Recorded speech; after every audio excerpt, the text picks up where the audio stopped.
Les animaux hypertypes ne sont pas craquants. Ils souffrent toute leur vie. Dr Gilles Chaudieu, vétérinaire, témoigne. Les animaux hypertypes sont des animaux qui présentent des caractéristiques extrêmes de leur race qui ont été exagérément développées, et ces caractères exagérément développés par sélection peuvent conduire à un défaut de bien-être au minimum et à de véritables maladies qui engendrent une souffrance de l'animal au pire. Toutes les races peuvent être sujettes à l'hypertype. Il n'y a pas de race particulière, mais il y en a chez qui on va remarquer les choses plus facilement. Par exemple, des chiens à face courte, on va repérer plus facilement le syndrome obstructif des voies respiratoires. Dans ces 20 dernières années, pour un certain nombre d'entre elles, la longueur de la face s'est exagérément rétrécie par rapport à la longueur du crâne. C'est le cas chez le carlin, c'est le cas chez le bulldog français, c'est le cas chez le shih tzu. On a vraiment des animaux qui sont très affectés. Ce syndrome respiratoire des chiens qualifiés de brachycéphales, c'est une gêne à la respiration qui est provoquée par différentes obstructions. La première, c'est celle des narines, qui ne sont pas suffisamment ouvertes. Si c'est corrigé très tôt, on peut contrôler l'évolution. Si ce n'est pas corrigé, on a également au niveau du larynx des anomalies qui s'installent et un épaississement des tissus qui fait que la circulation de l'air ne se fait plus normalement.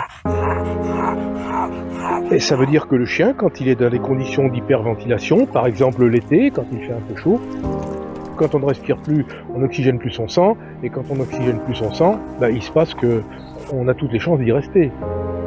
Si on prend par exemple le standard du bulldog anglais, on dit dans le standard, si ma mémoire est bonne, que le bourrelet nasal, qui est très recherché par les propriétaires, se plie sur la face, il est facultatif. Donc s'il ne l'a pas, c'est pas grave. Mais on ne va pas récompenser en concours de beauté un animal qui n'a pas ce pli. Et si ce pli est extrêmement profond, comme c'est souvent le cas avec de grandes quantités de peau, eh bien au fond du pli, on a de la macération et des dermatoses suintantes qui sont très gênantes pour l'animal et très difficiles à traiter pour le propriétaire.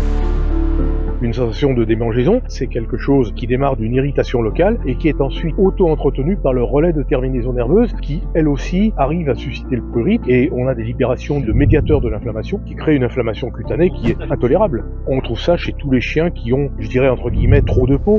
Le bulldog anglais au niveau de la face, le bulldog français également un peu, le basset hound notamment, le chien de Saint-Hubert, le Sharpei également. Beaucoup de chiens qui sont très ennuyés par ça.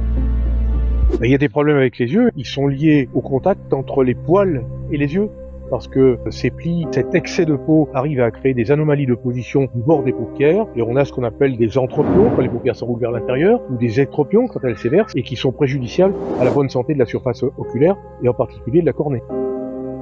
Il y a des animaux qui ont des problèmes de colonne et d'articulation.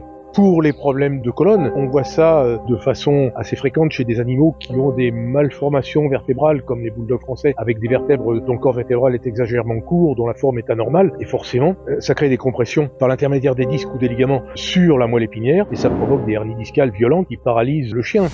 Et puis les articulations, on sait qu'il y a un certain type qui développe facilement des anomalies articulaires, mais on sait aussi qu'il y a une influence de la génétique avec des gènes qui sont là présents. Ce sont des anomalies polygéniques et on trouve par exemple des dysplasies de la hanche ou du coude dans de très nombreuses races. Et on sait très bien qu'en sélectionnant correctement, on arrive à avoir des lignées qui sont très nettement épargnées par ce genre de choses, même si c'est pas une assurance tout risque. Un cas typique, c'était un chien de Saint-Hubert. Le propriétaire est arrivé avec son chien, c'est un chien qui avait 8 mois ou 9 mois. Il venait consulter parce que son chien était aveugle. Mais le chien était aveugle parce qu'il avait de tels plis de peau que les yeux étaient totalement recouverts avec des malformations des bords palpébraux. Ça se corrige chirurgicalement, mais c'est une chirurgie qui est longue, qui est compliquée, dont on ne peut pas assurer forcément le résultat en première intervention au propriétaire. Et quand on a eu réglé le problème de position palpébrale, on a réglé la cécité du chien. Il était tout content parce qu'il voyait après. Je me souviens très bien d'un petit bulldog français que j'ai vu pour la première fois, il avait 3 ans et demi, et c'était un chien qui avait fait déjà un nombre d'ulcères cornéens qui était très important. Quand on a enlevé le cil ectopique, le chien était évidemment beaucoup mieux. La morphologie du chien a une plasticité absolument insoupçonnée. On peut, si on le désire, transformer le type d'un chien dans un élevage en 3-4 générations. Donc on comprend bien que des chiens qui vont avoir des types extrêmes et qui vont être récompensés en concours, eh bien ils vont produire un peu plus parce qu'ils sont récompensés. Eh bien ils sont récompensés parce que le juge récompense le chien qu'il estime devoir récompenser et que peut-être il a un petit peu oublié de consulter le standard de race parce que ces standards sont assez bien rédigés si on les regarde de près. Et puis ce juge va être de nouveau invité pour voir des chiens de la même race et puis en quelques générations, on va avoir un type racial qui aura changé.